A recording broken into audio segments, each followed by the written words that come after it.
Good morning class 8 SST. Previous video में हमने SST के अंदर चैप्टर 1 पढ़ा था, कंप्लीट हो चुका है। आज के वीडियो में हम पेज नंबर 10 में ई और एफ क्वेश्चन आंसर करेंगे। शॉर्ट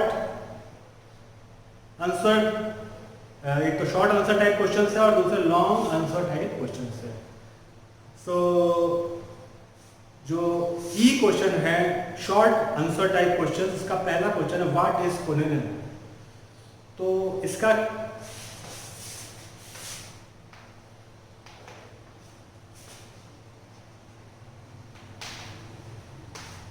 कॉलोनियल का मीनिंग क्या होगा? कॉलोनियल का मीनिंग होगा the British rule on India, the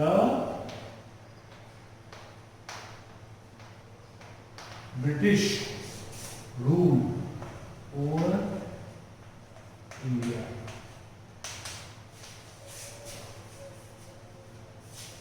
और द एक्चुअली इसका ऐसे लिखेंगे the period of British rule over India. Okay, तो कॉलोनियल का सिंपल वन लाइन के अंदर आपको आंसर लिखना है। तो ये what do you know about James mill. James मिल कौन थे? तो हमने इसको पढ़ा था। जेम्स मिल ने काफ़ी कुछ इंडिया के बारे में बोला भी था। ये एक स्टॉकिश पॉलिटिकल फिलोसोफर थे। तो James Mill was a Scottish political philosopher. Third question है why is the term modern age is given by a British historian not applicable to India। देखिए एक्चुअली 3 टर्म पीरियड्स हिस्ट्री के periods में किया है। एक तो एंशिएंट, एक medieval, और थर्ड जो है वो है मॉडर्न। तो जो जब कॉलोनियल पीरियड था तो ब्रिटिशर्स के हिसाब से उन्होंने अपने जो डॉक्यूमेंट्स में ये मेंशन किया है, या उनके जो थिंकर्स थे वो ये सोचते थे कि इंडिया जो थे वो मिडिवल पीरियड में, मतलब कि बिफोर कॉलोनियल पीरियड जो है वो कल्चर्ड नहीं थे, सिविलाइज्ड नहीं थे। तो पोस्ट मिडिवल पीरियड या द कॉलोनियल पीरियड को उन्होंने मॉडर्न पीरियड का नाम दिया। तो यहाँ पे हम मॉडर्न एज का नाम दिया। तो पहली बात तो why the term modern age is given by British historian not applicable to India। So why it is not applicable to India? Because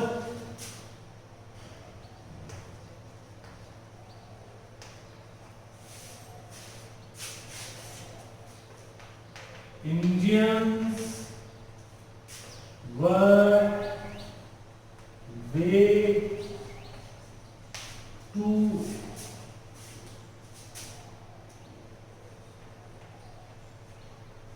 developed culturally and religiously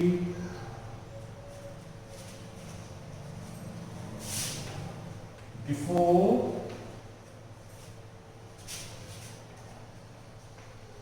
colonial period। इसके बाद हम बात करते हैं थर्ड क्वेश्चन की why the term modern age, ये हो गया। फोर्थ है व्हाट इज सेंसस। तो census is official numeration of the people of the country, मतलब की पॉपुलेशन काउंट। इसके बाद है ये आपको इसकी जो सिंपल जितने भी आपको आंसर्स हैं आपको यहाँ पे मिल जाएंगे। इसका आंसर मैंने अपने हिसाब से लिखा है, आप चाहें तो इसका जो आंसर्स हैं आपको बुक में आप अगर थोड़ा सा सर्च करोगे तो आपको इजीली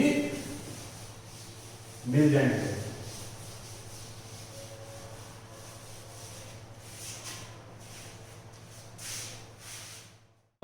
अब जो है वो लॉन्ग आंसर क्वेश्चंस हैं। तो पहला क्वेश्चन है, do you think history consist of dates only? No, history consist of dates, not just about dates, it's about the effect of events occurred on that particular day and the post events which are going to occur after the occurrence of particular event on particular day। तो ये history जो है वो basically particular date में कौन सा event occur हुआ है और उस इवेंट की वजह से आने क्या इफेक्ट होता है लोगों पे, पॉलिटिकली, रिलीजियसली, कल्चरली, इसके अलावा उस इवेंट की वजह से क्या इफेक्ट पड़ता है, नेक्स्ट क्या इवेंट आने वाले टाइम में होता है, वो इवेंट जो है वो क्या हिस्ट्री क्रिएट करता है, ये सारा कुछ हिस्ट्री का पार्ट है। तो इसका मतलब ये है कि हिस्ट्री में केवल डेट्स नहीं, डेट्स से कहीं बढ़कर हिस्ट्री अपने आप में है। डेट्स का आपस में इंटरकनेक्शन भी बहुत इंपॉर्टेंट रोल प्ले करता है और वो इंटरकनेक्शन, वो पैटर्न क्या चीज बताता है, किसी भी पीरियड के जो वहाँ के लोगों के जो पॉलिटिकल, कल्चरल, रिलीजियस थिंकिंग और उनके जो लिविंग जो था, लिविंग पैटर्न, उसके बारे में वो सब कुछ हिस्ट्री का पार्ट आ जाता है। और हिस्ट्री के अंदर हम कब की बात कर रहे हैं? एंशिएंट हिस्ट्री की बात कर रहे हैं जो बहुत पुरानी है, या मिडिवल पीरियड की बात कर रहे हैं, या मॉडर्न एज की बात कर रहे हैं। तो ये सारा जो है, और अभी देखिए जो अभी आपके इस केस में, आज के प्रेजेंट केस में जो आपने अभी आप सब देख रहे हैं कि कोविड-19 से हम सब जो है, जो एक एपिडेमिक है, एक बड़ी बीमारी है जिससे हम सब फेस कर रहे हैं अभी, और आने वाले टाइम में आज से 10 साल 20 साल बाद ये इट बिकम हिस्ट्री, और ये पढ़ी जाएगी, समझी जाएगी, कैसे हमारी जनरेशन ने फाइट किया इसके साथ में। तो ये सारी अपने आप में एक हिस्ट्री है और ये कैसे कोर्स ऑफ एक्शन चेंज कर रही है, तो ये हिस्ट्री है। इसका अगर प्लेन, ये तो मैंने आपको क्वेश्चन का आंसर समझाया है क्योंकि ये बहुत जरूरी है लॉन्ग टाइम में कि आप पूरा कंटेक्स्ट को उसका क्वेश्चन के उसको समझें। अब इसका आंसर जो आप देखेंगे तो क्वेश्चन सीधा आपको मिल जाएगा चैप्टर पेज नंबर 5 के अंदर। सेकंड जो है टाइटल है उसके अंदर लिखा हुआ है हाउ इम्पोर्टेंट डेट्स आर। इसके अंदर ही आपको मिल जाएगा, देखिए how important date become important according to the study.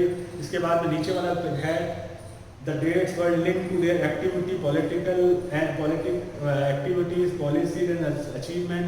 तो ये सारा आप मिला के आप यहाँ से सीधा आंसर लिख सकते हो। मैंने आपको एक्सप्लेन कर दिया है और आप चाहे तो इसके अंदर कोविड-19 वाला एग्जाम्पल भी आप डाल सकते हैं। Second question is, on what criteria did James Mill divided Indian history into Hindu, Muslim and British? What is the problem with the periodization? So let's discuss about James Mill's opinion. You can find this answer on page number 6.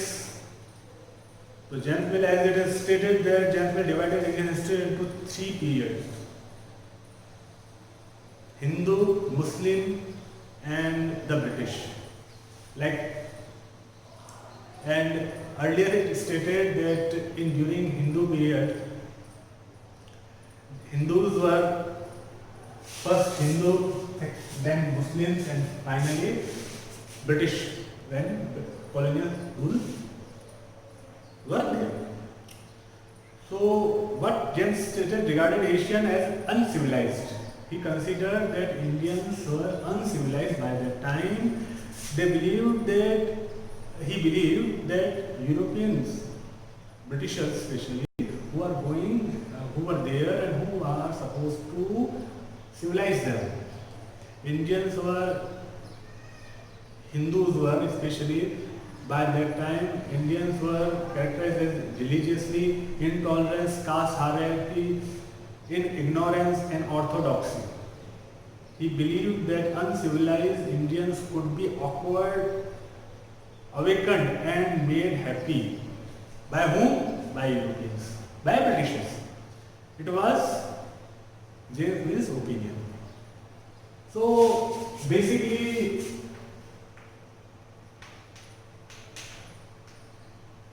Hindu,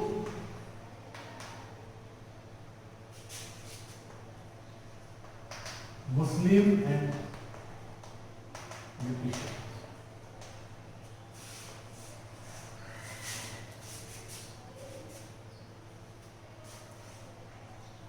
अब problem यहाँ पे ये है कि इसकी limitation कहाँ पे है? What is the limitation of this theory? अब limitation starts right from beginning, यहीं पे when Hindus were kings at earlier portion of this periodization, so every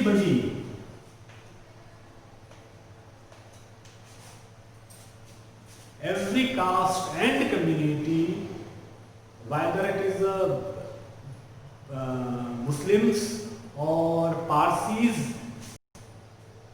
every religion they can exercise their freedom regarding religious practices. तो ये जो intolerance की बात Britishers ने James मिल ने अपने थ्योरी में की थी, वो अपने आप में गलत हो जाती है, क्योंकि उस टाइम के अंदर तो हमारे किंग्स ने सारे जो बाहर के जिनको भी, जैसे आपको तो ये पता ही है कि पारसीस ने बाहर से आए थे तो उनको भी यहाँ पर मुंबई के पास में उन्होंने जगह दी थी ताकि वो अपने आप को सेटल कर सके। तो इस तरह से हमारे यहाँ पे तो ये कल्चर शुरू से था कि हम सबको वसुधैव कुटुंबकम वाला कल्चर, और वो थ्योरी जो है वो देखी भी गई थी। इस वजह से जेम्स मिल की जो थ्योरी है इनटॉलरेंस वाली, वो फिट नहीं बैठती, ये लिमिटेशन है इसकी। और ये आपको सारा का सारा मिल जाएगा पेज नंबर 6 और 7 में, मैंने इसको एक्सप्लेन कर दिया आपको।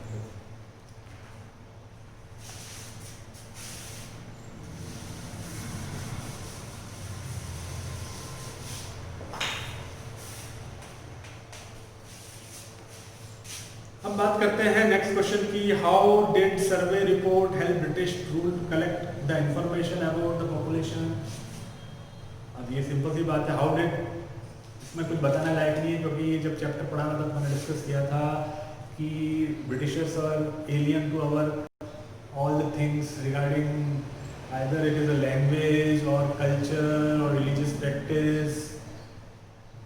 They are foreigners and they do not know how we used to deal with, how we communicate, how our thinking patterns were by that time. So this kind of survey helped them to know new Indians better so that they can make policies accordingly. तो इसका simple ये answer है। आप इसके जो मैंने बताया आपको कि उनका पर्पस ये था कि अगर जितना ज़्यादा जानेंगे, क्योंकि वो फॉरेनर्स थे, वो ज़्यादा इंडियंस के बारे में जानने थे, तो अगर वो ज़्यादा जानेंगे तो उसके अकॉर्डिंग पॉलिसीज बना पाएंगे। पेज नंबर 7 के अंदर ये और 8 के अंदर आपको ये मिल जाएगा। सेंसस की डेफिनेशन इसमें लिखी नहीं है आपको, बाकी आप इसको एक्सप्लेन कर देंगे, इसमें कुछ खास है नहीं स्पेशल। इसके बाद में जो 4th क्वेश्चन है, how and why were the administration record kept in early times and what were the limitations of this report? Okay, first part is how and why. कैसे? How it is mentioned on page number 7 through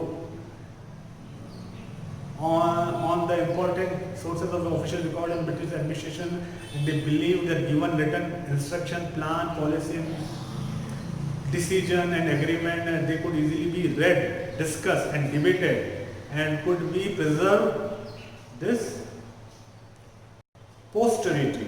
अब ये जो है आप किस तरह किया था, उन्होंने थ्रू कैलीग्राफी किया था, राइट। तो ये पेज नंबर आपको 7 में मिल जाएगा। और लिमिटेशन क्या थी, इसकी लिमिटेशन सिर्फ ये थी कि जो वन साइड, इसकी एक ही जो ड्रॉबैक था वो ये था कि whatever Britishers wants to show in their records,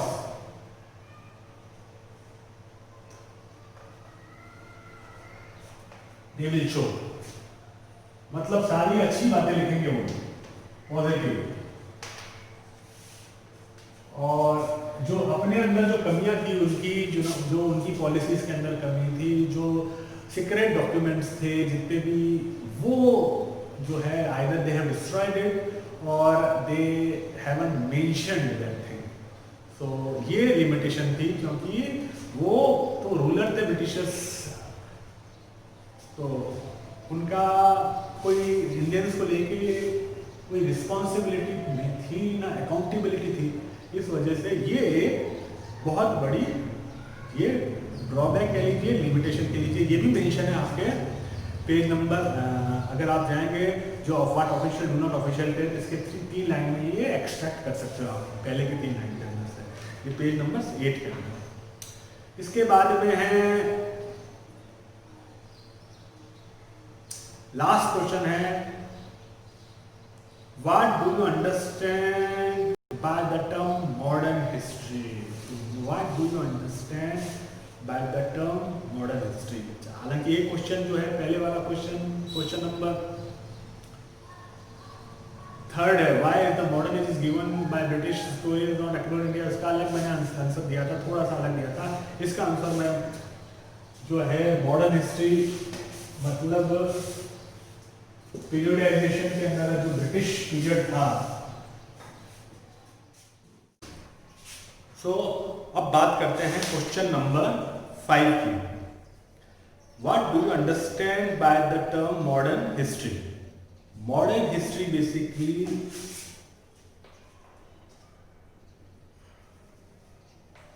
(1707 से 1947 तक के बीच का जो पीरियड था वो मॉडर्न हिस्ट्री का रहा है, राइट। अब इसके अंदर अगर आपको एक्सप्लेन करना है कि क्या मॉडर्न हिस्ट्री में रहा है, तो ब्रिटिशर्स जब इंडिया में आए थे तो उसके बाद में उनका कैसा इफेक्ट रहा है रिलीजियसली, उन्होंने इंडियंस के ऊपर पॉलिटिकली और कल्चरली कैसे इफेक्ट किया है, और उनके सारे जो वर्क है और कैसे एक्सप्लॉइटेशन किया था और रिकॉर्ड्स कैसे मेंटेन किए थे, वो सारा लिख सकते हो आप चाहो तो। लेकिन यहाँ पे आप अगर आप डायरेक्ट इसका आंसर लिखना चाहो तो ये आपको पेज नंबर 7 के ऊपर